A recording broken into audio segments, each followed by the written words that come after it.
Nah ini guys, mesinnya udah naik rangka ya, dan udah di setting semuanya sesuai SOP. Biarpun di sini ada perubahan di bagian head ya, tapi itu tujuannya agar lebih baik. Jadi merubahnya bukan merusak ya, bahkan tujuannya biar lebih baik. Jadi ini sudah selesai semua, sudah di setting. Bagian setelan klep juga udah pas ya.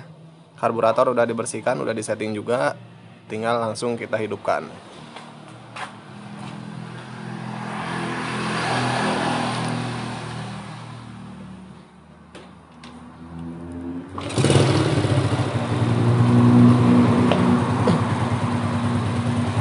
Nih guys, bisa kalian dengar sendiri ya, suara mesinnya halus.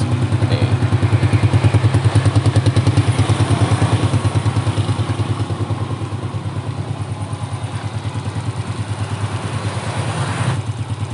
Nah jadi ini udah pasti enak ya guys.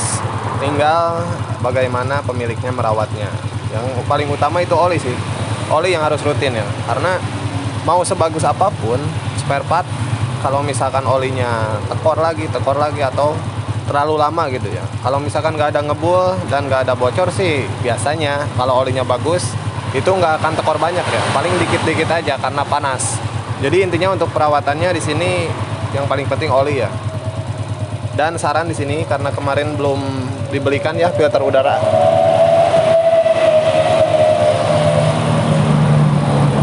filter udaranya ini, jadi lebih baik nanti langsung dibelikan aja. Ini tinggal pasang aja kok, gampang. Kemarin mau dibelikan tapi kosong yang original, karena kalau misalkan pakai yang biasa ini malah jadi berat, kadang-kadang juga berebet RPM atasnya ya.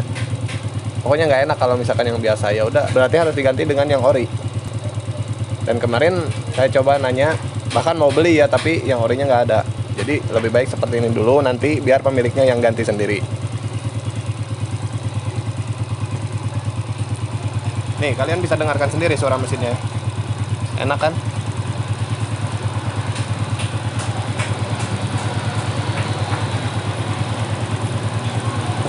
Nah jadi intinya gini ya, kalau misalkan PGJTR ini kalaupun mau maksimal hasilnya ya, karena kalau misalkan perat oli sekali di bagian depan sini, di bagian noken as yang saya jelaskan tadi, itu biasanya lubangnya sudah aus ya, jadi setelan klep berubah-ubah, dan itulah yang menyebabkan mesinnya berisik ya, kasar suaranya. Baiknya saya kira cukup untuk bagian mesin, semuanya sudah saya jelaskan, bagaimana oli harusnya bagaimana, alirannya harusnya bagaimana, terus jalur-jalur masuk ke oli itu harus bagaimana, sudah saya jelaskan semua. Jadi saya kira cukup untuk bagian mesin. Di sini di bagian luarannya atau bagian rangka ya, di sini pemiliknya minta biar nggak ada PR lagi. Jadi dia bilang lampu sen nggak nyala. Nah untuk lampu sen, jadi kita cek dulu. Dan ini kita cek semua aja ya. Lampu sen jadi di bagian saklarnya di sini. Nah ini saklarnya udah error ya, satu saklar. Kemudian kita cek plaster sennya, karena kebetulan ini dibuka semua jadi kelihatan. Nah di sini plaster sennya sudah tidak ada. Jadi intinya kita belikan saklar dan plaster sen. Untuk bohlamnya nggak tahu deh, yang depan masih ada di sana, yang belakang masih ada. Dan kemudian kita ke lampu utama. Nah di sini lampu utamanya ini nggak tahu sengaja atau enggak ya. Ini reflektornya masih bagus sih, ori lagi. Tapi kenapa ini nggak dipasang kan bohlamnya? Atau memang karena kiproknya yang jelek? Jadi kita cek dulu kiproknya, kita cek tegangannya sesuai apa enggak ya.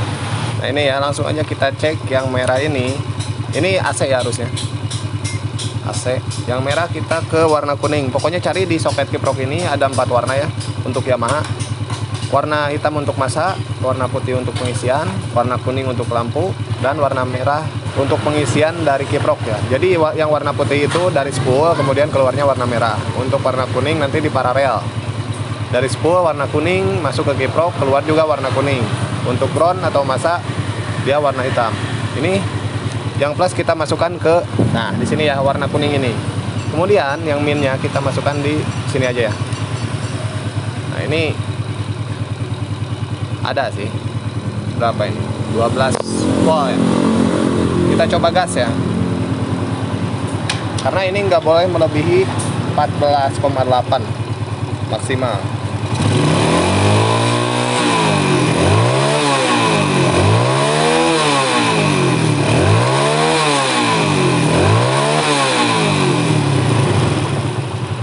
Nah, di sini bisa kalian lihat sendiri ya. Di situ tadi sampai 17 volt ya kalau nggak salah. Kita coba lagi, Le.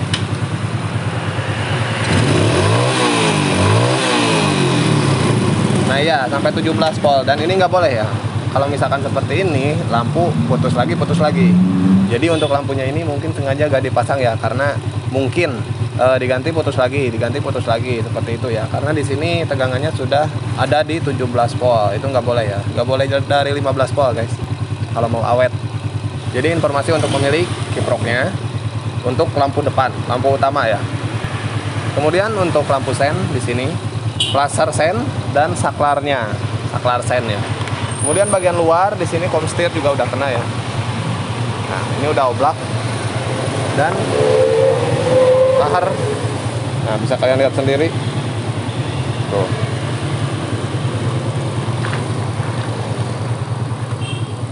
Tuh. Parah ya yang depan. Kemudian yang belakang juga sama. Tuh. Ya.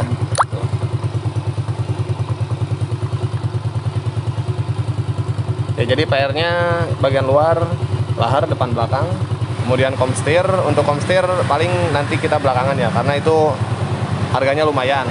Jadi kita ganti yang ini dulu. Kita ganti lahar depan belakang, lampu sen, saklarnya kita ganti, dan plaster sennya. Untuk kiprok nanti kita konfirmasi dulu. Kalau misalkan mau diganti sekalian kiproknya, nanti kita pasang juga bohlam depannya. Jadi normal semua ya.